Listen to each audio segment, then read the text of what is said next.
I can be pretty confident in stating I wasn't the only person to start my airgunning days with a Webley, and here I am with the latest offering from them.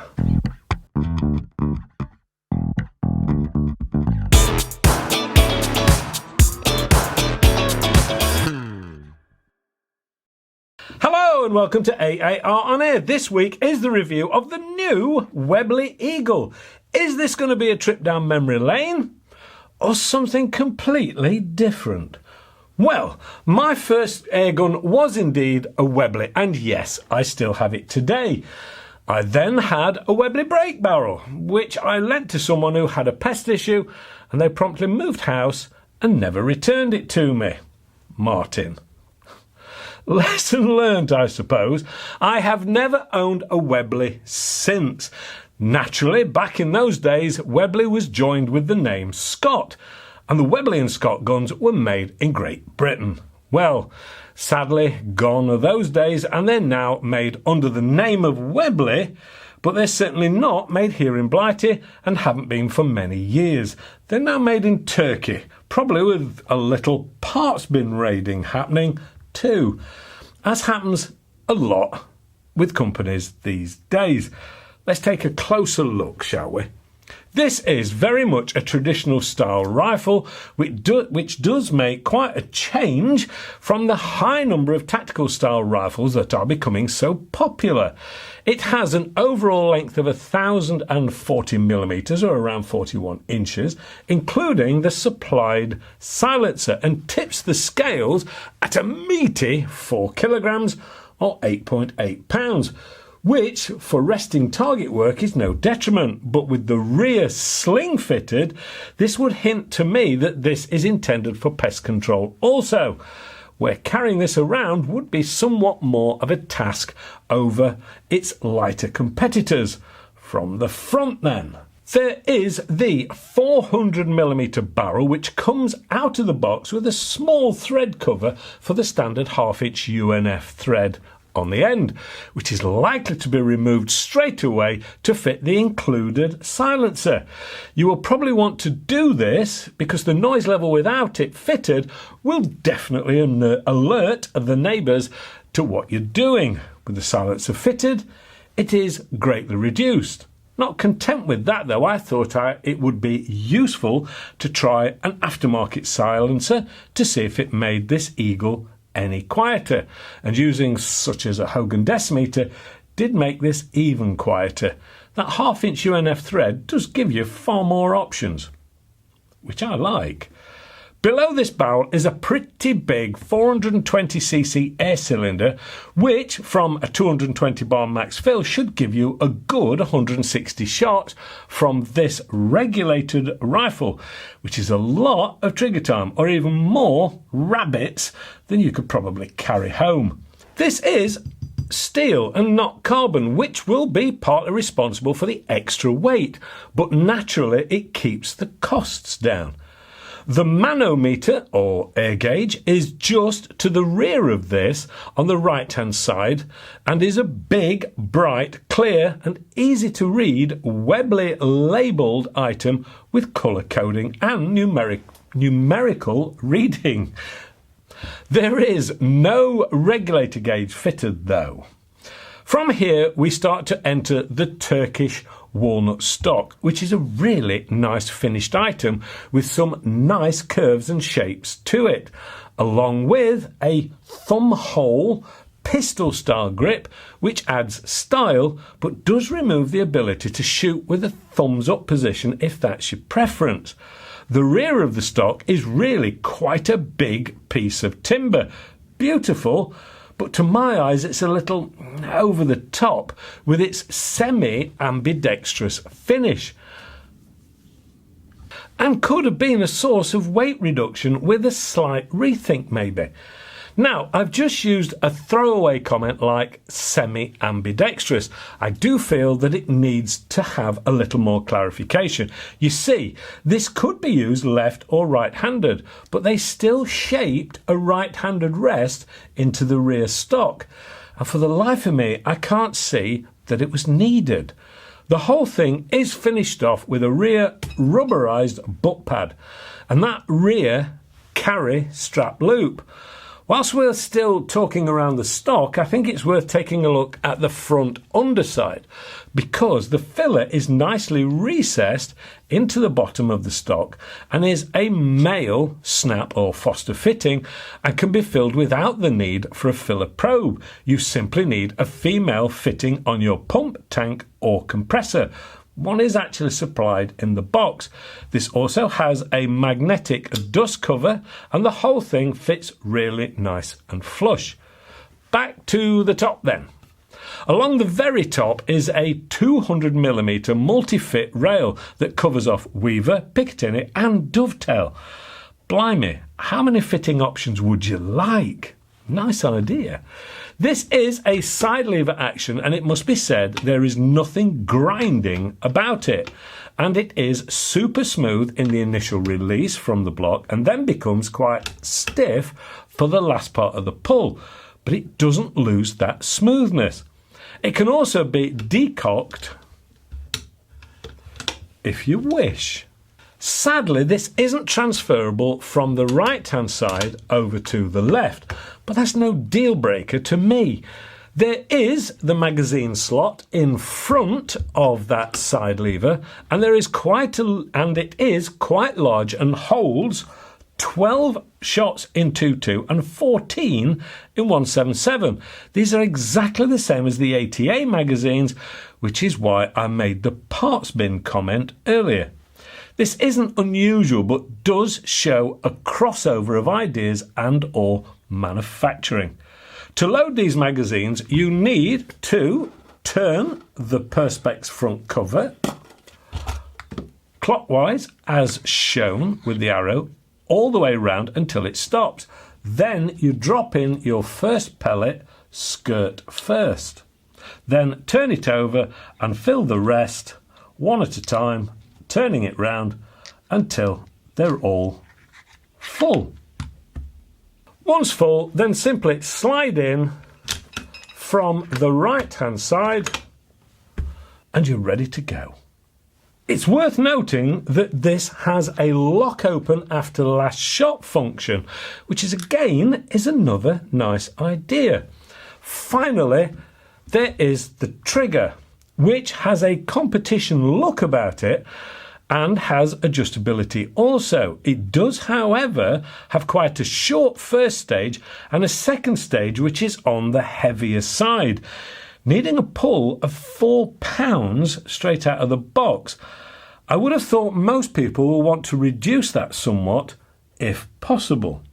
Time to drop this over the chronograph then to see what the power level looks like on this 2.2 caliber version. And using standard 15.89 grain pellets, it saw 570 feet per second, which is 11.47 foot-pounds or 15.55 joules, which is more than enough for most everything you may want from a sub-12 rifle.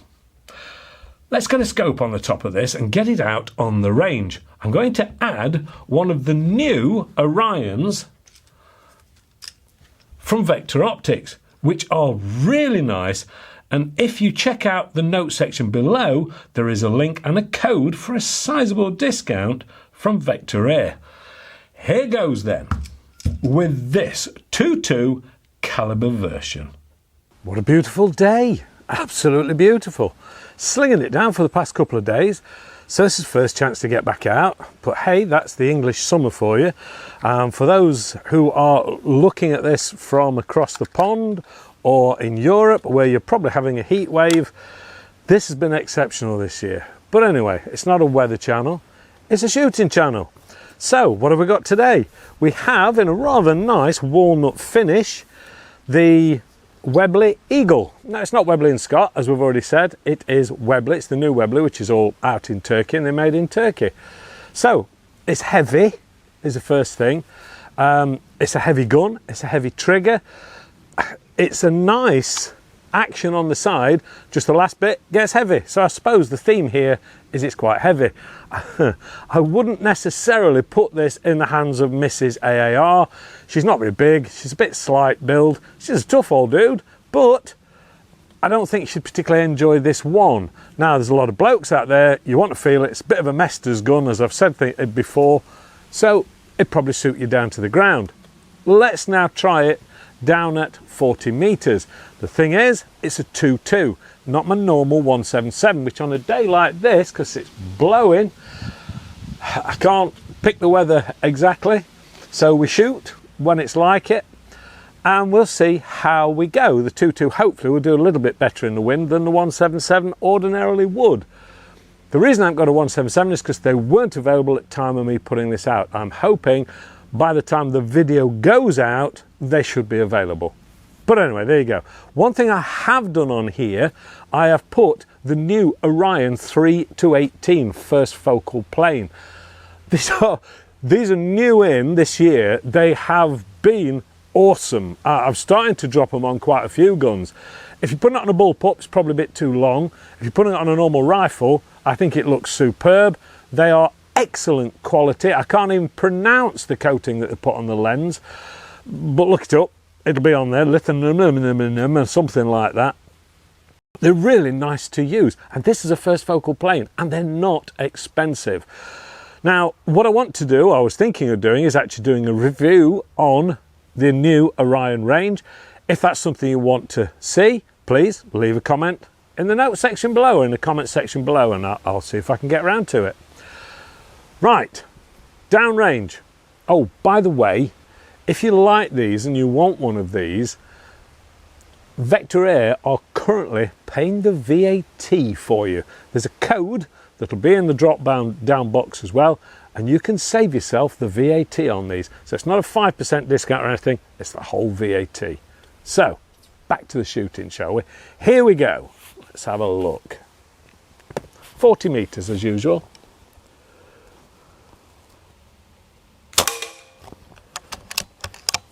It's mostly zeroed.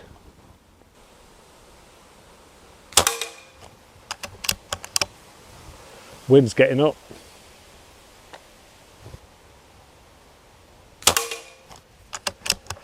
It's feeling quite comfortable.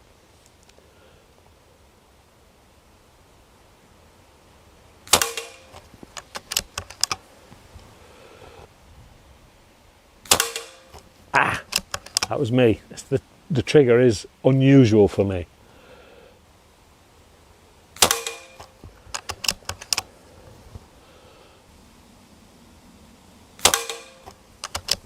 Wind.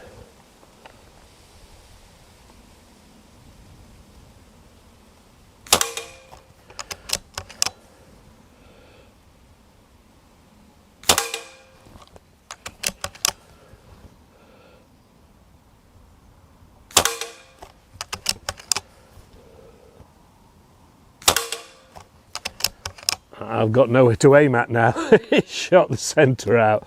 I'll send one more down and then we'll go and see what the target's like.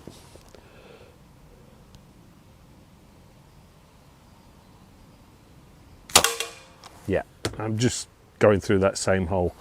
Right, it is actually a 12 round magazine in this 2.2. Oh, actually, they've all gone. So, used them all anyway. It does have a lock open after last shot, which is really, really nice. I do like that, and it's only just a case of leaving a blob in your magazine. The magazines are quite plasticky, but perfectly serviceable, and it's not faulting.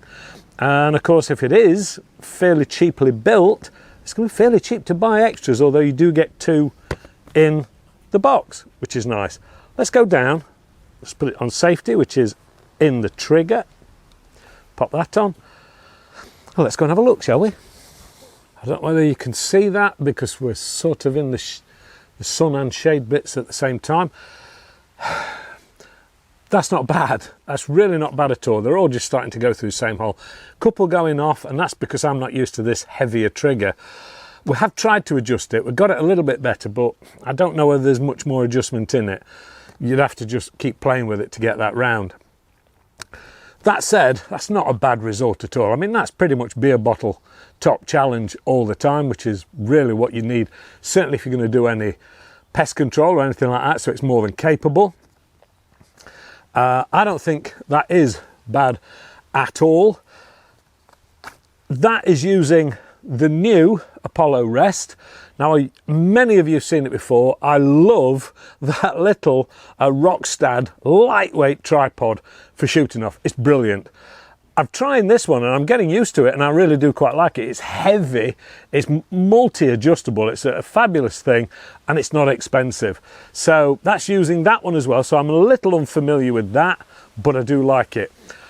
Which leads me on to another thought. Sorry, while I've got it coming out of my head.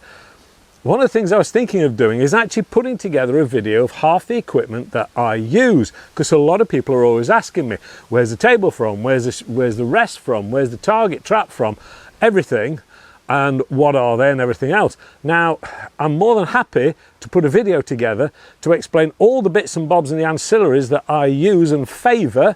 I'm not saying they're all right, that I favour. If you want to see me do that, just leave a comment in the comment section below and I'll get round to that. Anyway, that's enough of that. Really, we're here for the Webley Eagle, which, to be honest, has surprised me. I thought it was going to be a bit average. I think it's more than average. I think it's better than average. I'm really quite impressed with those results from a 2.2 on a windy day. Beautiful one, but windy. Back to the studio. 40 metres then with the new Webley Eagle. Now, I personally don't think that was bad at all. And I will be honest, I didn't think it was going to be that good in a 2.2 straight out of the box. But it was comfortable, nice and easy to use, and I was really pleased with that grouping. Trigger, a little heavy, but the grouping was more than adequate. Now, from a resting position, of course, that does offer quite an advantage with the weight. The lever action was nice to use and the power level was very consistent. There is an FX style rattle when it's not cocked, but again, not a deal breaker as far as I'm concerned. The fact that you have 2 magazines supplied in the box is always a bonus, and at the time of this review there weren't any 177s available in the country, but hopefully by the time this goes out there will be. Cost-wise then, well, this little lot, excluding the scope of course, will set you back around £519 UK, which for a walnut stocked side lever high capacity PCP isn't a huge amount of money these days.